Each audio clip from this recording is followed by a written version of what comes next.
Hello and welcome to one Igbo tutorial. Today, tata, anyị na-aga ịmụ Igbo alphabet letters kpe, kwe, la, me, me. Ngwa ka anyị bido.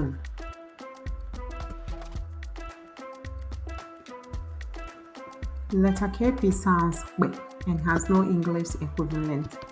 Kpakpando, kpakpando. Ahụrụ m kpakpando.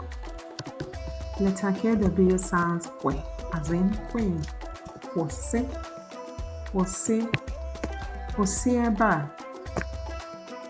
Letter L sounds as in look. Lee, lee, lee m anya. Letter M sounds m, as in Mary. Mary, Mary.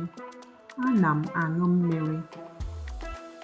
Letter N sounds n, as in nose. Nne, nne, nne m mara mma. Ọ gwụla ka ọha anyị n'ọnụ tata.